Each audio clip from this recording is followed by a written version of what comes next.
de Deus, porque diz a Bíblia lá em Salmo 1 que o homem que teme ao Senhor, ao justo, ele tem o seu prazer, o seu deleite é na lei do Senhor. O que traz prazer para ele não é outra coisa senão a lei do Senhor. Aí tem um salmo também que fala assim: alegrei-me quando me disseram, vamos para a igreja.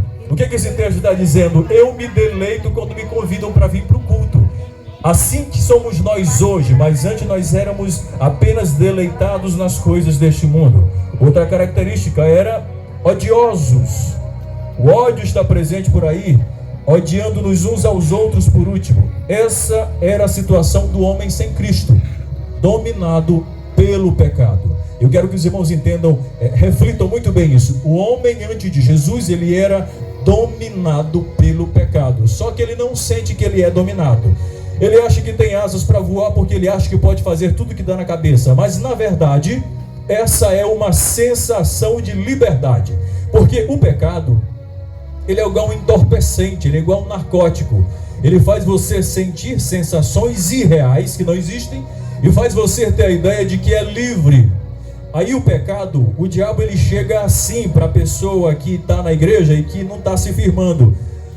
Você está preso aí, não pode fazer isso, não pode fazer aquilo. Consome o pecado que eu te dou, que você vai ficar livre. Você está aí na igreja, não está sentindo sentido para a sua vida, está triste, desesperado. Consome essa cápsula de pecado aqui que você vai se encontrar sentido. É assim que o pecado se apresenta. O pecado sempre se apresenta como a solução para um problema. O cara se sente preso, consome o pecado para ficar livre, mas fica preso de verdade. É só uma sensação de liberdade que ele sente. Na verdade, é uma prisão que só é quebrada com Jesus Cristo. Liberdade não é fazer tudo o que eu quero.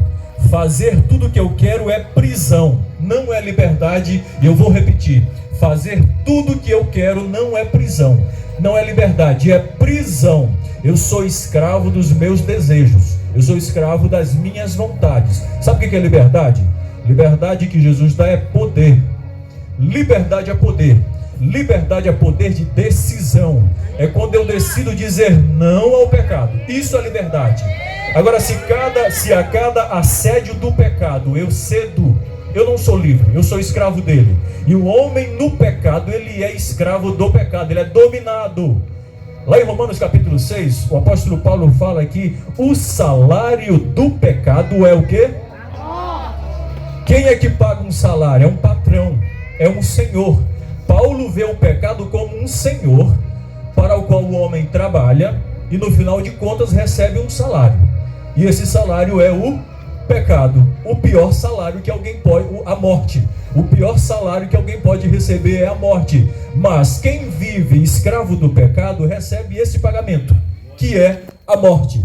No entanto, Jesus veio para nos dar a vida eterna. Nos comprou das mãos do inimigo, nos arrancou de lá e nos deu agora a liberdade que de fato nós temos. Agora, nós temos uma nova vida em Jesus. É por isso que no versículo 4, Paulo disse: mas quando apareceu a benignidade e o amor de Deus, o nosso Salvador. Aqui começa a nascer a fagulha de esperança. Aqui começa a nascer a esperança para a humanidade.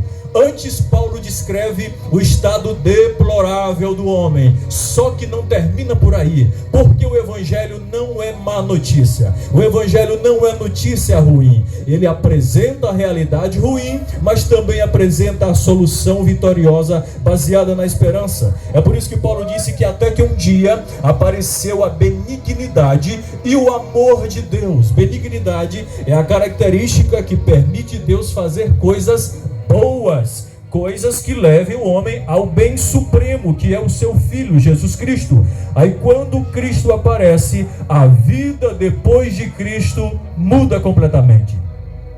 A humanidade era uma antes de Jesus, a humanidade é outra depois de Jesus. A sua vida era uma antes de Jesus, A sua vida agora é outra depois de Jesus, porque apareceu Deus com a sua benignidade. A benignidade de Deus e o seu amor é como uma luz que se acende numa casa escura. O amor de Deus que aparece é como uma porta que se abre numa parede. O amor de Deus que apareceu é como remédio que é administrado para um paciente que está em estado terminal. O amor de Deus aparece como uma luz de esperança no fim do túnel. É assim o amor de Deus. Quando nós olhamos para a humanidade, nós vemos coisas ruins, mas até que aparece Jesus e a coisa muda, a história muda, a história é diferente. Jesus é aquele que aparece como uma saída num beco sem saída e conduz-nos à vida eterna. Bendito seja o nome do Senhor. Porque antes de Cristo é uma coisa, mas depois de Jesus é uma outra coisa. Deixa eu vos contar a história de alguns personagens que uma coisa eram antes de Jesus e outra coisa eram depois de Jesus. Todos conhecem a história do endemoniado gadareno, o homem que vivia pelado, se ferindo com pedra, gritando, não dormia e vivia nos cemitérios. Mas até que aparece Jesus, aleluia. E eles que costumavam ver aquele homem gritando como doido nos cemitérios, agora veem ele sentado em pleno juízo, aprendendo e sendo comissionado para ser missionário. Porque Jesus faz assim, de endemoniado, Jesus enche de poder, de glória, para que testemunhe do seu Filho. No Império Romano, na época de Jesus, acontecia o seguinte: sempre que nascia uma criancinha com defeito, com alguma deficiência, elas eram lançadas no lixão ou então levadas para a feira pública para ser compradas se alguém se agradasse. Assim que era. O Império Romano fazia assim na época de Jesus. Antes de Cristo é assim, mas chega Jesus e ele diz assim: vinde as minhas criancinhas, deixai vir as minhas criancinhas, porque das tais não é o lixão, das tais é o reino de Deus. A ele seja glória para sempre. Todos conhecem a história de Zaqueu. Antes de Cristo, Zaqueu era apenas conhecido como um cobrador de imposto para Roma. E ele ficava todos os dias no seu posto de trabalho arrecadando imposto de quem pescava, de quem comercializava mercadorias. Mas ele teve a curiosidade de subir para ver Jesus, e a história dele antes de Jesus era essa: um homem mal falado, odiado porque ninguém gostava de publicano. Afinal de contas, quem é que gosta de pagar impostos? Até que chega Jesus Cristo. Aí Jesus entra na casa de Zaqueu e diz assim: hoje veio salvação a esta casa. Bastou Jesus chegar que a história muda. Agora ele não era mais um publicano, agora ele era um salvo que foi alcançado pela graça de Deus. Um paralítico é trago à presença de Jesus pelo teto. Aí quando Jesus olha para ele e diz: filho, perdoados são os teus pecados. Não existe melhor mensagem de esperança do que essa: Jesus perdoa pecados. Aqui está a esperança do mundo. Jesus perdoa pecados. Jesus perdoa pecados. Jesus perdoa pecados. Aquele homem foi perdoado e curado. Jesus fez duas coisas numa hora só, porque quando ele chega é assim, bendito o seu nome para sempre. João capítulo 9, versículo 11. Um cego de nascença é trago diante de Jesus. Aí Jesus cura ele, e começaram a perguntar: quem foi que te curou? Mandaram chamar o pai dele. É verdade que ele era cego de nascença mesmo? Sim, era verdade. Prova social. Quem foi que te curou? Eu não sei, mas o homem chamado Jesus veio e me devolveu a vista. O homem chamado Jesus está aqui nessa noite para te ouvir, para receber o teu louvor, para receber a tua glorificação. O homem chamado Jesus chegou aqui. Uma coisa era esta rua antes de Cristo, uma outra coisa é esta rua depois de Cristo. Uma coisa era esta igreja, esta rua antes de Cristo, até que chegou a igreja, chegou Jesus, chegou os salvos, chegou salvação, esperança, vida eterna. Jesus chegou, o homem chamado Jesus está aqui. Ele está aqui. Ele está em mim, Ele está em você, Ele está em nosso meio. O homem chamado Jesus apareceu. Só isso importa, é que o homem chamado Jesus apareceu. A nossa história também era assim. Antes de Cristo nós não éramos filhos, nós éramos apenas criação de Deus. até que chegou Jesus em João capítulo 3. Todo aquele que crê, Deus deu-lhe o direito de serem feitos filhos de Deus. Antes de Cristo você não era filho, hoje você é filho. Isso implica dizer que hoje você não tinha pai espiritual, hoje você tem um pai, hoje você ganhou uma nova paternidade. Deus é o teu pai, Deus é o teu genitor. É isso que diz a palavra, que Ele nos lavou pela lavagem da regeneração. Regeneração é novo nascimento, é nova criação, é o nascer de novo. Ele gerou você, Ele é o seu pai. Todo mundo aqui na nossa cidade é registrado no cartório de ofício, todo mundo tem um registro civil. Só que aqui nessa noite, Jesus chegou na vida de todos vocês e vocês não têm mais o nome escrito apenas no cartório da cidade. O seu nome está escrito no céu. Você não é apenas cidadão brasileiro, você tem uma pátria celestial. Nós somos patriotas do Brasil e do céu. Você não está aqui para a eternidade, aqui é só de passagem, porque você ganhou uma nova nacionalidade. O seu nome está escrito no céu. Não existe coisa mais bonita do que isso. Aí Jesus, quando comissiona os primeiros apóstolos para a grande missão, para a primeira missão, Jesus deu para eles poder para expulsar demônios, para evangelizar, para ressuscitar. Aí eles voltaram tudo felizes. Senhor, até os demônios são expulsos quando nós falamos no teu nome, até morto nós ressuscitamos.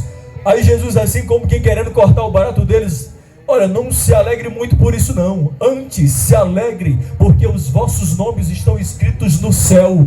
O que importa é que depois de Cristo o nosso nome foi escrito no céu. Aí não importa mais o passado para nós. O passado de pecado que Paulo descreveu aqui nessa noite, ele não nos importa mais, porque agora nós vivemos com expectativa de futuro. O nosso passado não nos define, o teu passado não te define. Você pode ter sido o que for lá no passado, mas não é o teu passado que te define hoje. É o passado de Cristo pendurado lá na cruz, ressuscitar ao terceiro dia. É isso que te define. Quando alguém te criticar pelo que você fez, diga: o meu passado não me importa mais, o meu passado não me pertence mais. Ele ficou crucificado lá na cruz com Jesus. O passado de Cristo importa. O passado de Cristo importa. O que você fez não importa. O que Cristo fez importa. E o que Ele fez? Ele carregou os nossos pecados, Ele levou as nossas angústias. Disse Isaías que Ele levou sobre si as nossas enfermidades, as nossas dores. Ele levou sobre si, e o castigo que hoje nos traz a paz estava sobre Ele, e pelas suas pisaduras nós somos sarados. O nosso passado não importa. O passado de Cristo sim. O teu passado não pode te acusar mais, porque ele já foi perdoado. Jesus passou a borracha. Mas é incrível que sempre nós, por causa da nossa fragilidade, nós ficamos o tempo todo querendo voltar para o passado. Não conseguimos nos desprender de pessoas que nos machucaram, de pessoas que nos magoaram, de pessoas que nos fizeram tanto mal. Não conseguimos perdoar, ficamos guardando alguém. Às vezes alguém tem uma mágoa lá da infância, fica um trauma que se carrega para o resto da vida. Não se desprende do passado, não vive hoje, não tem mais expectativa de futuro. Mas deixa eu lhe dizer, nós não vivemos de lembrança, nós vivemos de esperança. Nós não vivemos de passado, nós vivemos de expectativa de Cristo aparecer para nós a qualquer hora. Você crê nisso? Eu creio. Bendito seja o nome do Senhor. Não vivemos mais de lembrança, nós vivemos de esperança. Esperança é o que nos sustenta. Crente, ele pode até viver desesperado por um momento, mas ele não vive desesperado a vida toda. Se viver desesperado a vida toda, tem alguma coisa errada. Viver desesperado por um instante, os discípulos também viveram. Cristo também sofreu a angústia da cruz lá no Getsemane, mas não foi eterno. Deixa eu te dizer, o teu sofrimento não é eterno. Nada nesse mundo é eterno, inclusive o teu sofrimento. Ele vai passar, porque o homem chamado Jesus já chegou na sua vida.